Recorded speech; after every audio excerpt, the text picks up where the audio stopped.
નમસ્કાર. કેમ છો વિદ્યાર્થી મિત્રો? જુઓ, હવે વિષય વાણિજ્ય વ્યવસ્થા અને સંચાલનમાં પ્રકરણ નંબર 6 ધંધાકીય વ્યવસ્થાના સ્વરૂપો ભાગ 2 એ અંતર્ગત આપણે અત્યાર સુધી જે કંઈ પણ કન્ટેન્ટ જોઈ ગયા એ હતું સહકારી મંડળી, એનો અર્થ, એના લક્ષણો, જે 5 માર્ક્સનો ખૂબ જ અગત્યનો પ્રશ્ન આ પ્રકરણમાંથી ગણી શકાય. ત્યારબાદ સહકારી મંડળીના ફાયદા અને મર્યાદાઓ. ત્યારબાદ જોઈન્ટ સ્ટોક કંપની એટલે શું. જોઈન્ટ સ્ટોક કંપનીમાં આપણે જોયું કે સમાન હેતુ માટે કાયદા દ્વારા અસ્તિત્વમાં આવતી કૃત્રિમ વ્યક્તિ છે એ કાયદાની દ્રષ્ટિએ કૃત્રિમ, અદૃશ્ય અને અમૂર્ત વ્યક્તિ છે. અને કંપની ધારા 2013 પ્રમાણે આ અથવા અગાઉના કંપની ધારા હેઠળ રચાયેલી સ્થપાયેલી કંપની એટલે જોઈન્ટ સ્ટોક કંપની. વિદ્યાર્થી મિત્રો, આપણે વાત કરી હતી કે સ્વરૂપોમાં આપણે નાના સ્વરૂપથી મોટા સ્વરૂપ તરફ જવાનું છે. સૌથી નાનું સ્વરૂપ એટલે એકાંકી વેપારી પેઢી, જેને આપણે વૈયક્તિક માલિકીની પેઢી તરીકે પણ ઓળખીએ છીએ. ત્યાર પછીનું બીજું સ્વરૂપ એટલે હિન્દુ અવિભક્ત કુટુંબની પેઢી, એ પણ આપણે વાત કરી. ત્યારબાદ ભાગીદારી પેઢીની ચર્ચા કરી. ભાગીદારી પેઢીમાં ભાગીદારોના પ્રકારો, ભાગીદારી પેઢીના પ્રકારો સુધીની વાત થઈ.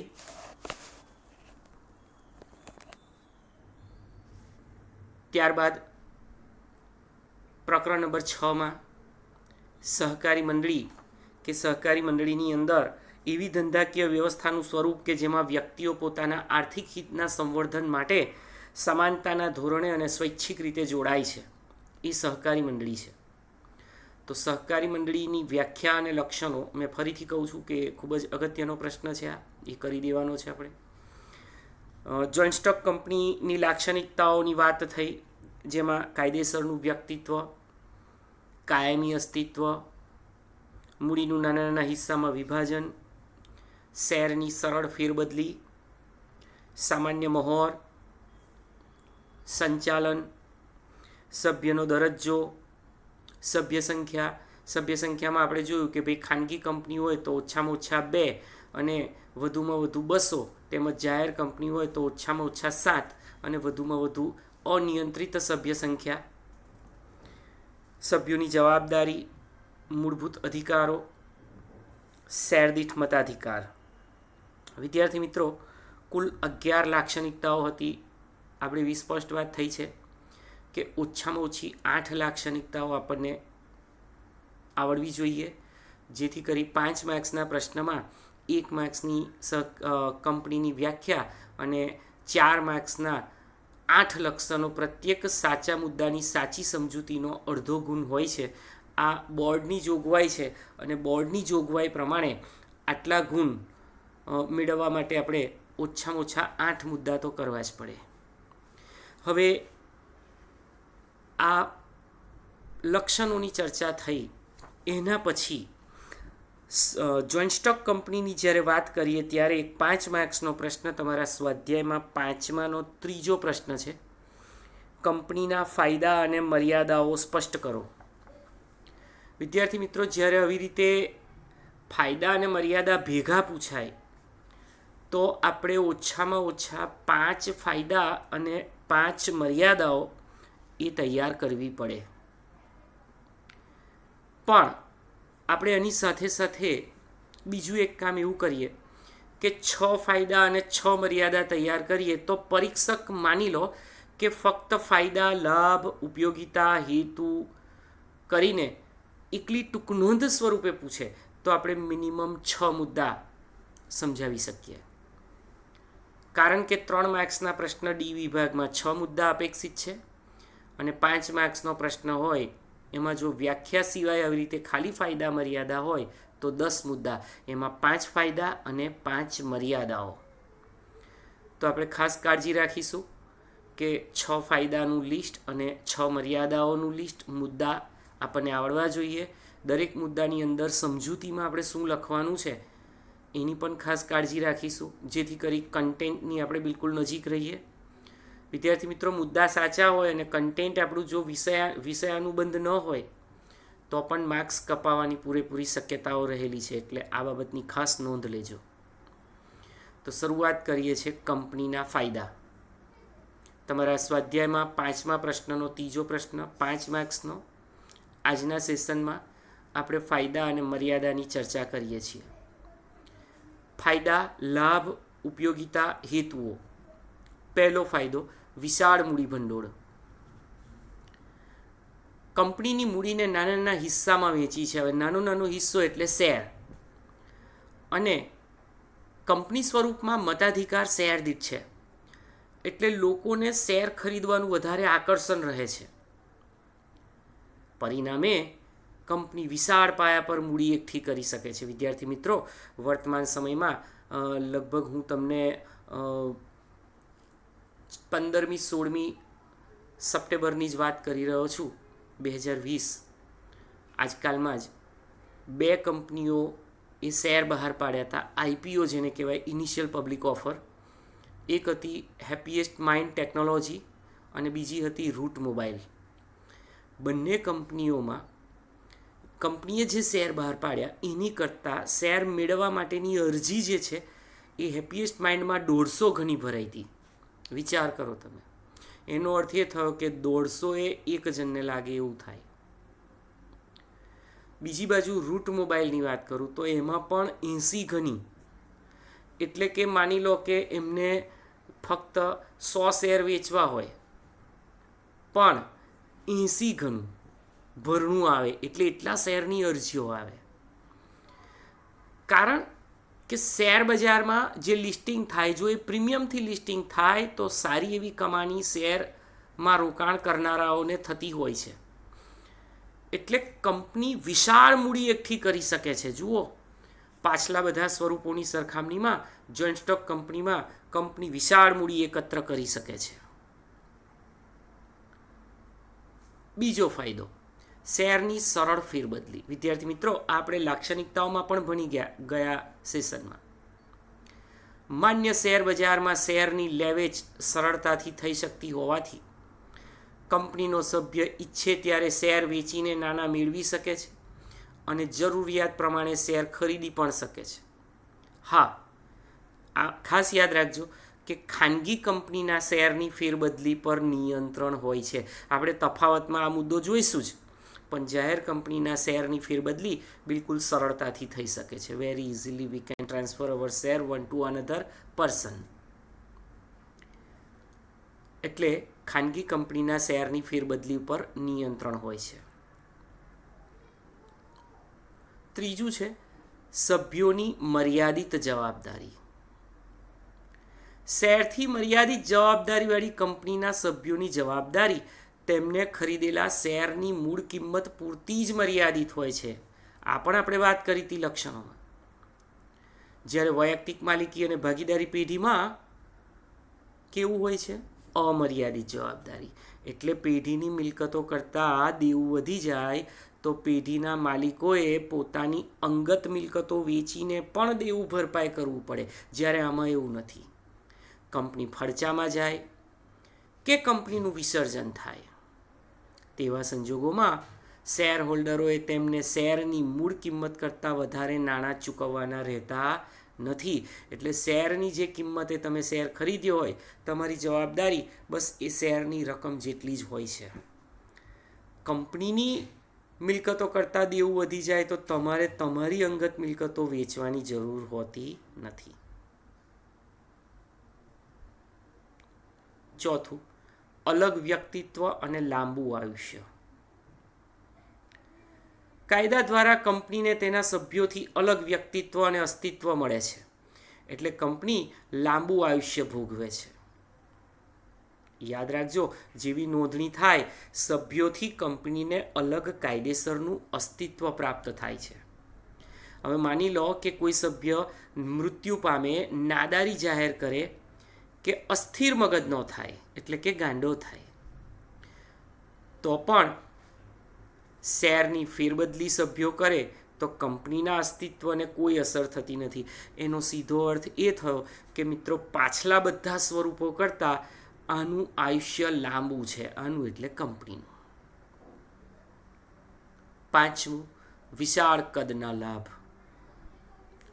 કંપની મોટા પાયા ઉપર ખરીદ, વેચાણ અને ઉત્પાદન કરી રહી છે.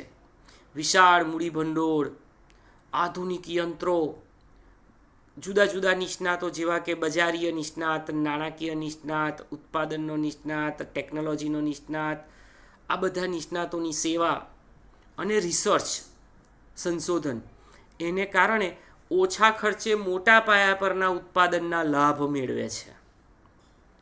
એટલે જ અંડરલાઈન કરો, કંપનીને આર્થિક વિકાસનું એન્જિન કહેવામાં આવે છે. ત્યાં અંડરલાઈન કરો, આર્થિક વિકાસનું એન્જિન. એટલે દેશના આર્થિક વિકાસમાં કંપનીનો ખૂબ મોટો ફાળો હોય છે. એટલે એને આર્થિક વિકાસના એન્જિન તરીકે ઓળખવામાં આવે છે. 2 માર્ક્સમાં વિધાન સમજાવો કરીને પૂછી શકાય. છઠ્ઠો ફાયદો, કાર્યક્ષમ સંચાલન. નિષ્ણાતોની સેવા અને કાર્યકુશળ સંચાલકોને કારણે કંપનીનું સંચાલન વ્યવસાયલક્ષી અને કાર્યક્ષમ બને છે. ખૂબ જ ઇફેક્ટિવલી મેનેજમેન્ટ થાય છે. બિલકુલ પ્રોફેશન ઓરિએન્ટેડ મેનેજમેન્ટ થાય છે, કારણ કે જુદા જુદા નિષ્ણાતોનો અહીંયા લાભ મળે છે. અને કાર્યકુશળ સંચાલકો, મધ્ય સપાટી પર આવેલા નિષ્ણાતો કે જેઓ પોતાની આવડત, હોશિયારી, કુને, ચાતુર્ય, ચપળતા, નિષ્ણાતપણું એનો સીધો લાભ કંપનીને આપે છે. અને એટલે કંપની કાર્યક્ષમ બને છે. સાતમું, લોકશાહી સંચાલન. સભ્યોએ ચૂંટેલા પ્રતિનિધિઓ એટલે કે સંચાલકો દ્વારા કંપનીનું સંચાલન થાય છે. આપણે આગળ જોયું ને, શેર દીઠ મતાધિકાર. દરેક શેર હોલ્ડરોને કંપનીની સામાન્ય સભામાં એટલે કે એજીએમમાં, એન્યુઅલ જનરલ મીટિંગ, એવું નોંધી રાખો, એજીએમ, એન્યુઅલ જનરલ મીટિંગ, વાર્ષિક સામાન્ય સભા. તો એજીએમમાં મત આપવાનો અધિકાર મળે છે. એટલે શેર હોલ્ડરના પ્રતિનિધિઓ જુદા જુદા હોદ્દા ઉપર પોતાની ઉમેદવારી નોંધાવે છે. અને બધા શેરધારકો પોતાની પાસે જેટલા શેર હોય એવા શેર દીઠ મતાધિકાર ધરાવે છે, મત આપવાનો અધિકાર. એટલે સભ્યોએ ચૂંટેલા પ્રતિનિધિઓ, જેને આપણે સંચાલકો કહીએ, જે ઉચ્ચ સપાટી પર હોય, એ લોકો લોકશાહી રીતે સંચાલન કરે છે.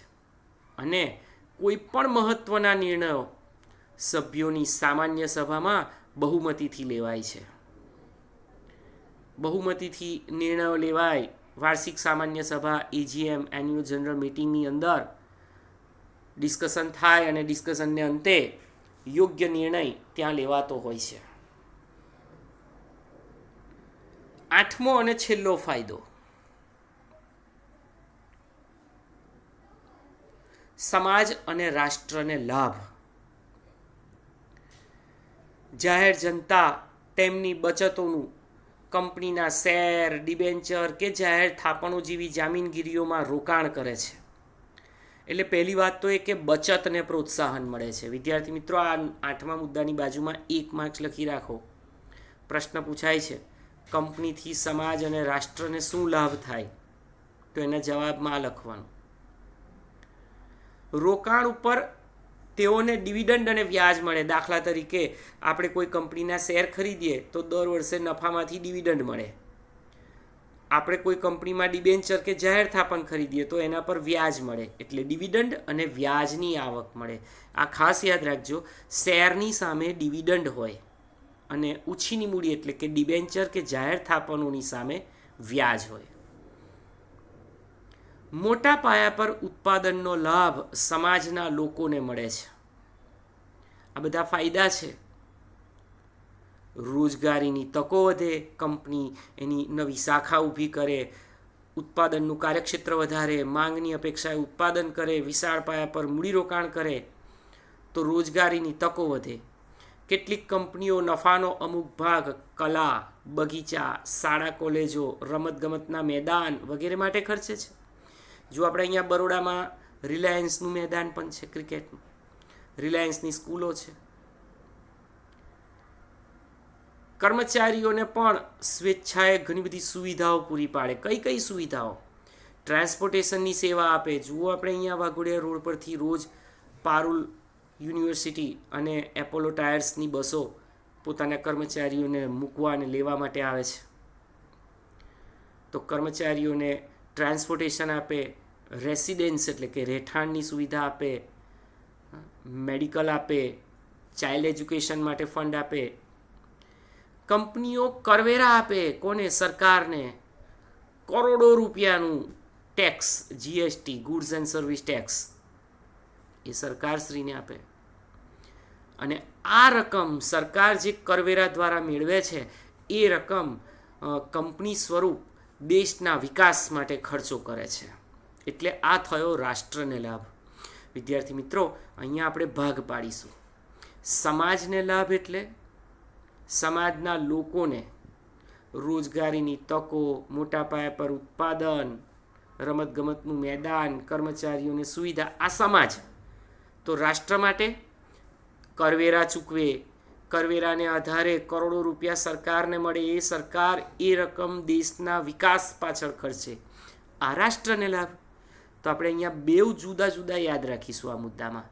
સમાજને શું લાભ થાય અને રાષ્ટ્રને શું લાભ થાય.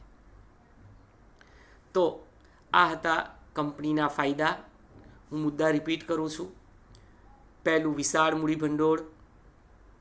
બીજું, શેરની સરળ ફેરબદલી. ત્રીજું, સભ્યોની મર્યાદિત જવાબદારી. ચોથું, અલગ વ્યક્તિત્વ અને લાંબુ આયુષ્ય. પાંચમું, વિશાળ કદના લાભ. છઠ્ઠું, કાર્યક્ષમ સંચાલન. સાતમું, લોકશાહી સંચાલન. અને આઠમું, સમાજ અને રાષ્ટ્રને લાભ. તો કુલ 8 મુદ્દામાંથી તમારે 6 મુદ્દાના ટાઇટલ યાદ રાખવાના છે. અને જ્યારે પણ પરીક્ષામાં ટૂંકનોટ સ્વરૂપે પૂછાય કે 5 માર્ક્સનો લાભાલાભ, ફાયદા મર્યાદા ભેગો પૂછાય તો ઓછામાં ઓછા 5 મુદ્દા કે 6 મુદ્દા આપણે ત્યાં લખી શકીએ સાચી સમજૂતી સાથે. તો પૂરેપૂરા માર્ક્સ મળવાની શક્યતાઓ વધી જાય છે. તમે સ્ક્રીન ઉપર જોઈ શકો છો, એક સિક્કાની બે બાજુ હોય તેમ જોઈન્ટ સ્ટોક કંપનીના ફાયદાની સામે કેટલીક મર્યાદાઓ પણ છે, ખામીઓ પણ છે, ક્ષતિઓ પણ છે. કંપની સ્વરૂપની મર્યાદાઓ કરીને 3 માર્ક્સની ટૂંકનોટ પૂછાય તો 6 મર્યાદાઓ, અને ભેગો પ્રશ્ન લાભાલાભ પૂછાય તો 5 મર્યાદાઓ. 5 ફાયદા અને 5 મર્યાદા લખો એટલે 5 માર્કનો પ્રશ્ન આપણો કમ્પ્લીટ થઈ જાય છે. તો જેવી રીતે એક સિક્કાની બે બાજુ હોય એવી રીતે ફાયદાની સામે કેટલાક ડ્રોબેક્સ છે. હવે આપણે કંપનીના ડ્રોબેક્સ એટલે કે મર્યાદાઓની ચર્ચા કરીએ છીએ. પહેલી જ મર્યાદા, જે અત્યાર સુધી બધા સ્વરૂપોનો ફાયદો હતો, જુઓ, લાંબી અને ખર્ચાળ સ્થાપના વિધિ. વૈયક્તિક માલિકી અને ભાગીદારીની સરખામણીમાં કંપનીની સ્થાપના વિધિ ખૂબ જ લાંબી છે, જટિલ છે અને ખર્ચાળ છે. આપણે જોઈશું આગળ, વિધિ ભણવાની જ છે. કંપનીએ નોંધણીનું પ્રમાણપત્ર મેળવવા માટે આવેદનપત્ર, મેમોરેન્ડમ ઓફ એસોસિએશન, નિયમનપત્ર, આર્ટિકલ્સ ઓફ એસોસિએશન આવા દસ્તાવેજો તૈયાર કરી કંપની રજિસ્ટ્રાર સમક્ષ રજૂ કરવાના છે. અને આ માટે આપણે નિષ્ણાતોની સેવા લેવી પડે. આ નિષ્ણાતોને તેમની સેવા માટે ફી તો આપવી જ પડે, પણ સાથે સાથે કંપની રજિસ્ટ્રારને પણ આપણે નોંધણી કરાવવા માટે ફી ચૂકવવી પડે. તો આ થયો ખર્ચ. એટલે અન્ય સ્વરૂપો જેવા કે વૈયક્તિક માલિકી અને ભાગીદારી પેઢી એની સરખામણીમાં જોઈન્ટ સ્ટોક કંપનીની સ્થાપના વિધિ ખૂબ જ લાંબી છે, અટપટી છે અને ખર્ચાળ છે. ઘણા બધા કાયદા અને ધારાધોરણોનું પણ પાલન કરવાનું છે, જે અત્યાર સુધી પાછલા સ્વરૂપોમાં ન હતું. એ અહીંયા છે. આ એની પહેલી મર્યાદા. બીજું છે ધારાકીય નિયંત્રણ.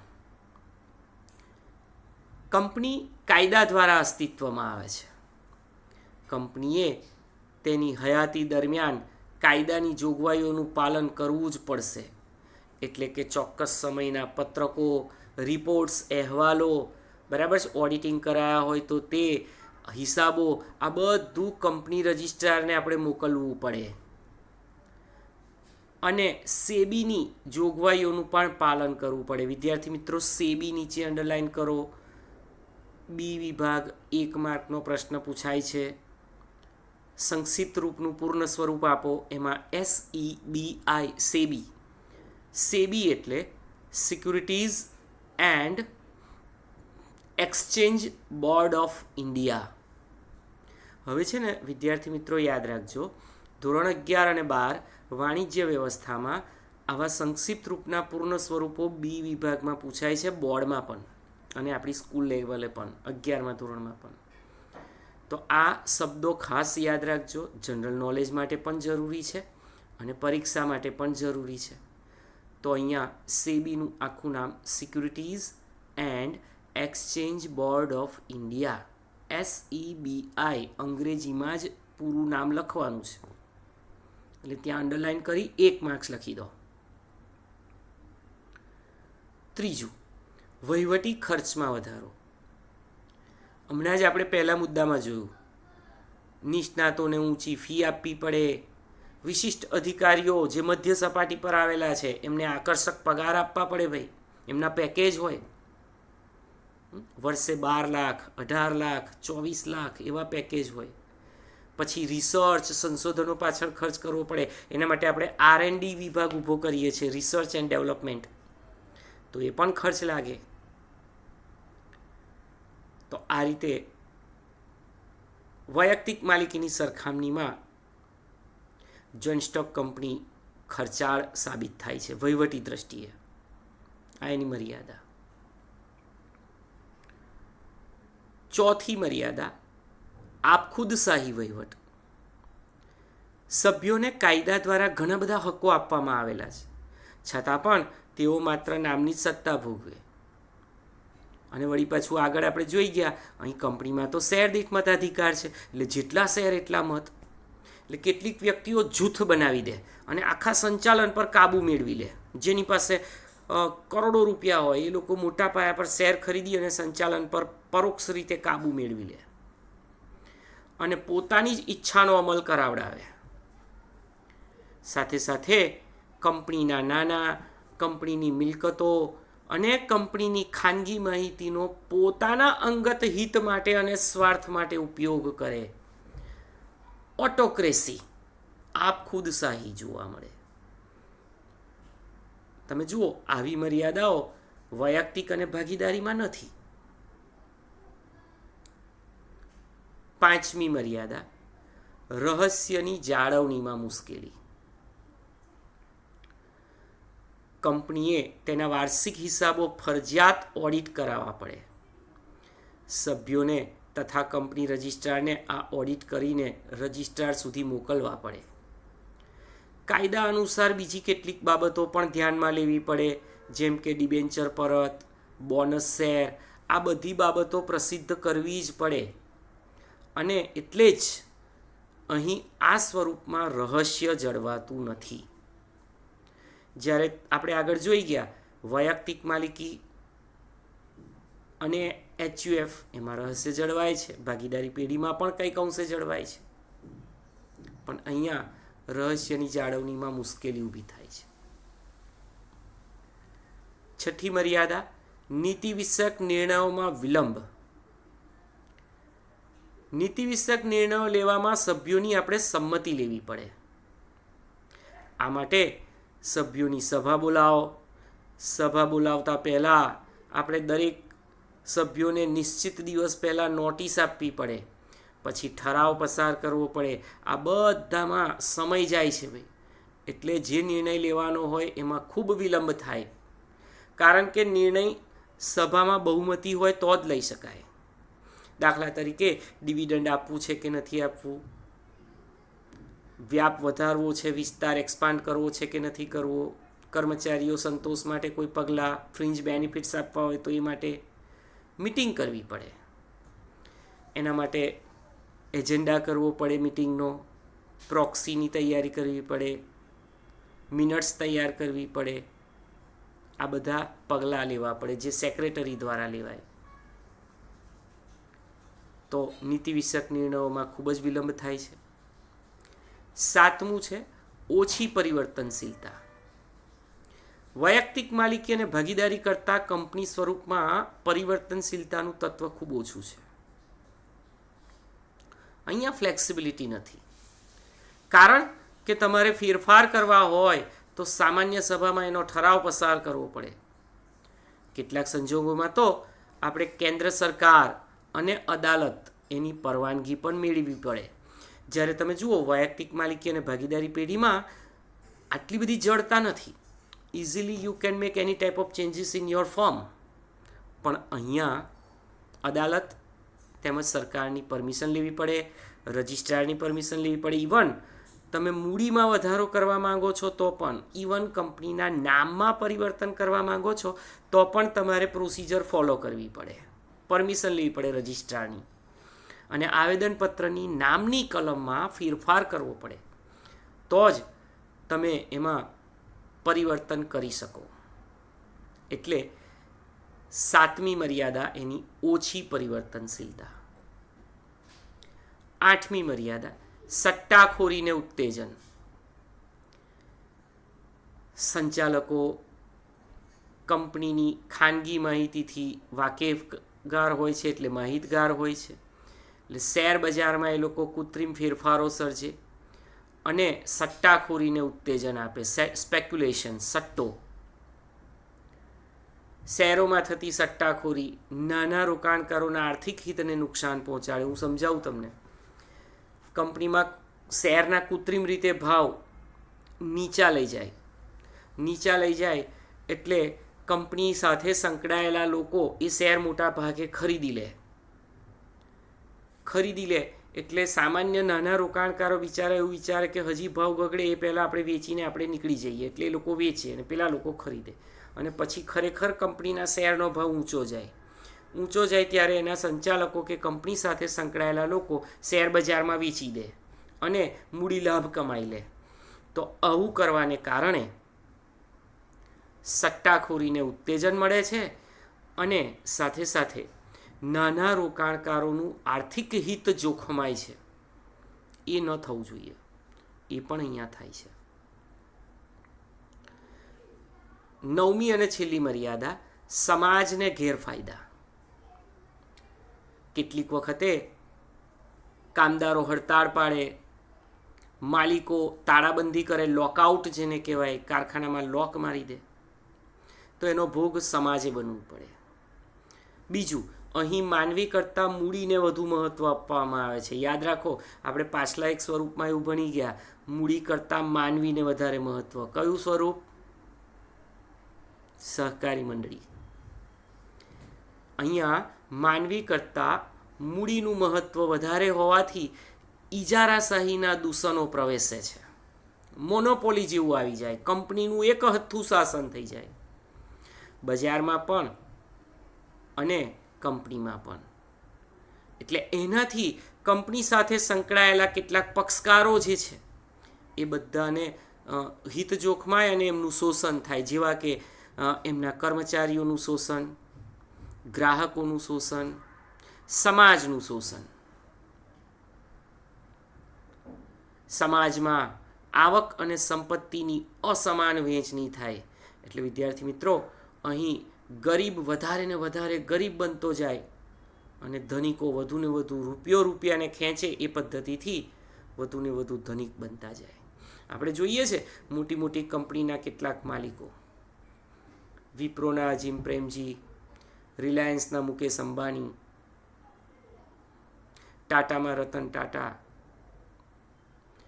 આ બધા ઇન્ફોસિસના નારાયણ મૂર્તિ, આ બધા એન્ટરપ્રેન્યોર્સ છે, સ્થાપકો છે, પ્રવર્તકો છે. પણ તમે જુઓ, મૂડીનું એકત્રીકરણ પણ એમની પાસે છે. આજે રિલાયન્સનો આટલો મોટો પરિવાર છે, એની સામે એની સંપત્તિ કેટલી બધી છે. તો આ શું થયું? આવક અને સંપત્તિની અસમાન વહેંચણી સર્જે છે. તો આ પણ એક એની મર્યાદા ગણાય.